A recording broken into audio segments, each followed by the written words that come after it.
আসসালামু আলাইকুম। আমি মোহাম্মদ মহিউদ্দিন, নোয়াখালী সদর সাব রেজিস্ট্রি অফিস তথা জেলার রেকর্ড রুমের একজন দলিল লিখক ও তল্লাশকারক। আমি দীর্ঘ ২০০৬ সাল থেকে এই যাবৎকাল পর্যন্ত অত্যন্ত সুনামের সহিত জেলা রেকর্ড রুমে কাজ করে আসতেছি। তো আজকে আপনাদেরকে জানাবো, নোয়াখালী জেলা রেকর্ড রুম থেকে যদি কারো পুরাতন দলিলের নকলগুলোর দরকার পড়ে অথবা যে কোনো খতিয়ানের নকলের দরকার পড়ে, আপনারা অতি সহজে বিশ্বস্ততার সহিত কিভাবে আপনাদের ঘরে বসে বা বাড়িতে বসে যাতায়াতের হ্যারাসমেন্ট বা যা ঝামেলার ভিতরে না গিয়ে আপনারা কিভাবে অতি সহজে ঘরে বসে নকলগুলো পেতে পারেন আজ জানাবো সে বিষয়ে। অথবা আপনারা যদি এখানে সরাসরি এসে নিজে চোখে দেখে কাজগুলো করাতে চান বা রেকর্ড রুম চেনার একটা সদিচ্ছা আছে, তাহলে আপনারা কিভাবে জেলা রেকর্ড রুমে এসে নকলগুলো পেতে পারেন, লোকেশন তথা আদার্স যে বিষয়গুলো আছে আজকে সে বিষয় নিয়ে আলাপ করব। ধরেন আপনার বাড়ি সন্দ্বীপ, সন্দ্বীপ থেকে যদি আপনি একটা নকলের দরকার পড়ে পুরাতন দলিলের, তো কোন সন থেকে কোন সনের দলিলগুলো কোথায় আছে, কোথায় সংরক্ষিত আছে, কোথা থেকে আপনি নকলগুলো বসে বা নকলগুলো সংগ্রহ করতে পারেন সে বিষয়ে জানাবো। সন্দ্বীপ রেজিস্ট্রি অফিসের জন্ম 1871 সালে। 1871 সাল থেকে 1954 সনের দলিলগুলো আমাদের জেলা রেকর্ড রুমে নোয়াখালীতে সংরক্ষিত আছে। আপনি চাইলে আপনি যাতায়াতের মাধ্যমে এক্ষেত্রে আমাদের দক্ষিণে এখানে আছে মেঘনা নদী, অনেকে মেঘনা নদী দিয়ে হাতিয়া বা এদিক দিয়েও আসতে পারেন। তবে আমি বলবো এদিক দিয়ে আপনার আসার দরকার নাই, এর কারণ হচ্ছে এখানে নদী পথে বা যোগাযোগ ব্যবস্থা তেমন একটা ভালো না। এখান থেকে যদি আসেন আপনার অনেক কষ্ট এবং অনেক ঝামেলার মধ্যে যেতে হবে। আর যদি আপনি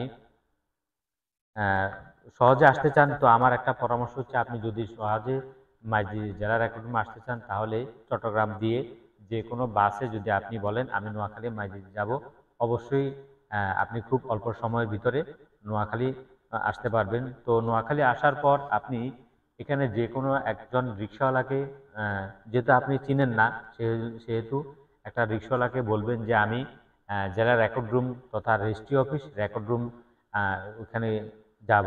তখন আপনি এখানে একটা রিক্সায় করে, যেহেতু আপনি চেনেন না, অবশ্যই একটা রিক্সা নিয়ে আপনি আসবেন।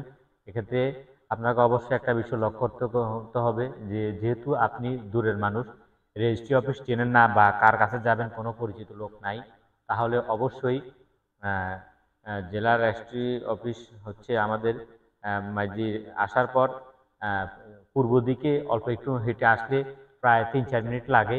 এখানে একটা দোতলা বিল্ডিং আছে, এখানে হচ্ছে আপনার নতুন যে সমস্ত দলিলগুলো রেজিস্ট্রি হয়, এখানে এই কাজগুলো এই দোতলাতে হয়। এর পাশে পূর্ব পাশে একটা 4তলা ভবন আছে, এই 4তলা ভবনে আপনার সন্দীপের নকলগুলো এখানে আছে। তো আপনি এখানে আসার পর অনেকে আছে রাস্তায় গিয়ে প্রথমে আগে 1 কাপ চা খায় বা হালকা একটু নাস্তা করে, তখন এইখান থেকে তার একজনের সাথে যদি আলাপ করে বা এই ধরনের একটা ঝামেলা পড়ে যায়, তখন অনেকে আছে যে চা দোকানদার, তারও একটা লোভ কাজ করে যে আমি যদি এই পার্টিটা বা এই মক্কেলটা যদি কোনো একটা লোককে দিয়ে কাজ করাই, তাহলে অবশ্যই আমি এখান থেকে কিছু একটা এক্সট্রা পাবো। তো আমি আপনাদেরকে রিকমেন্ড করব কোনো রাস্তার পাশে ফুটপাতে দোকানদার, চাওয়ালা, রিক্সাওয়ালা বা আদার্স যে কোনো একটা দোকানদার থেকে আপনি এই ধরনের সহায়তা নেবেন না। হ্যাঁ, সহায়তা নিতে পারেন যে রেজিস্ট্রি অফিসটা কোন দিকে, কিন্তু সে স্পেশালি আপনাকে কোনো লোকের কাছে নিয়ে দিবে, তাহলে আপনাকে বুঝতে হবে সে যে লোকের কাছে আপনাকে নিয়ে গেছে বা যার থেকে ইয়ে করছে, তার থেকে অবশ্যই একটা কমিশন খাবে। তো এক্ষেত্রে আপনার হয়তো অনেক কষ্ট, একটা নকলে হয়তো 500-700 টাকা, 1000 টাকা বেড়ে যেতে পারে। তো আপনি অবশ্যই নিজে গিয়ে কারোকে দিয়ে কাজটা করাবেন। তো যখনই আপনি রেজিস্ট্রি অফিসে আসবেন, তখন দেখবেন কিছু লোক আছে আপনাকে জিজ্ঞেস করবে, ভাই আপনি কি তল্লাশি দিবেন বা আপনি কার কাছে আসছেন, এ ধরনের কথা অনেকে জিজ্ঞেস করে না। ম্যাক্সিমাম লোকে জিজ্ঞেস করে ভাই বসেন বসেন, কাজ কি, কাজ কি তল্লাশি না নকলের কাজ। আচ্ছা ঠিক আছে, যাই হোক, যখন আপনি আসবেন অবশ্যই আমি আপনাদেরকে একটা পরামর্শ দিচ্ছি। আপনারা যাদের টেবিল আছে, চেয়ার আছে, যাদের টেবিলে চেয়ারে বসে নিজস্ব কাজ করে, অবশ্যই এই ধরনের লোকগুলোকে আপনারা কাজ দিবেন, তাহলে আপনাদের কাজের কোনো অসুবিধা হবে না বা কাজের কোনো রিস্ক নাই। তদ্রূপ চট্টগ্রাম থেকে তো ফেনীর সন্দ্বীপের লোকগুলো আসছে। লোক লোক সন্দ্বীপের লোকেশন তো আমি বললাম। পাশাপাশি যারা ফেনীর অথবা রায়পুর, লক্ষ্মীপুর, ছাগলনাইয়া, ফুলগাজী, লেমুয়া, আদার্স যে অফিসগুলো আছে তা ওই সমস্ত জায়গা থেকে জেলার বা থানার যে লোকগুলো আছে ওই সমস্ত জায়গার লোকরাও এভাবে আসে একটা লোকের মাধ্যমে কাজগুলো দিবেন। এবার আসেন যে আপনি একটা দলিল, পুরাতন একটা দলিলের নকলের প্রয়োজন, তো আপনি পুরাতন দলিলের নকলগুলো কিভাবে পাবেন? প্রথমে আপনি একটা নকল নিতে হলে আপনাকে বুঝতে হবে যে আমার যেই পূর্বপুরুষ যে জমিটা ক্রয় করছে বা খরিদ করছে এই দলিলটা প্রায় বা অনুমানিক কোন সনে হতে পারে বা কোন সন থেকে কোন সন হতে পারে। ধরুন আপনার দাদা একটা জমি কিনছে, এখন আপনারা জানেন না যে আপনার দাদা কোন সনে জমিটা কিনছে। আপনাকে আইডিয়া করে এই তালাশিগুলো দিতে হবে। তা আইডিয়াটা আপনি কিভাবে নেবেন? ধরুন আপনার বাবা আহ, তখন ছোট ছিল, এরকম কিছু হয়তো আপনি শুনছেন, তাহলে আপনাকে বুঝতে হবে আপনার বাবার বয়স বর্তমানে কত। তাহলে এখন চলতেছে 2025 সাল, 25 সাল থেকে আপনার বাবার বয়স যদি ধরুন 60 বছর হয়, তাহলে 2025 মাইনাস 60, এখন আপনার বাবা তখন হয়তো 5-7 বছর বয়স ছিল, তাহলে আপনি এটার সাথে 5-7 বছর যোগ করেন। যোগ করার পর এই আইডিয়াটা নিয়ে আপনি এখান দিয়ে একটা সন অনুমান করে এখান থেকে তালাশি দিতে পারেন। এবার হয়তো সামনে যদি আপনি 10 বছর, 5 বছর, 10 বছর এভাবে আস্তে আস্তে দেখতে দেখতে যদি না পান তাহলে আবার পিছনে যান, কারণ মানুষের ভুল হতেই পারে। হয়তো আমার বয়স 35 কিন্তু আমি বললাম আমার বয়স 40 এরকম, অথবা আমার বয়স 25, এরকম বাড়তি কম কম বেশি হতে পারে। তারপরে আপনাকে জানতে হবে যে যিনি এই জমিটা খরিদ করছে উনার নাম কি, উনার নাম, উনার বাবার নাম, উনার গ্রাম। আর যদি মহিলা হয় তাহলে উনার নাম, যদি উনি বিবাহিত হয়ে থাকেন, বিবাহিত অবস্থায় জমি বিক্রি করছেন, তাহলে উনার স্বামীর নাম প্লাস প্লাস গ্রাম, এটাকে আপনাকে জানতেই হবে।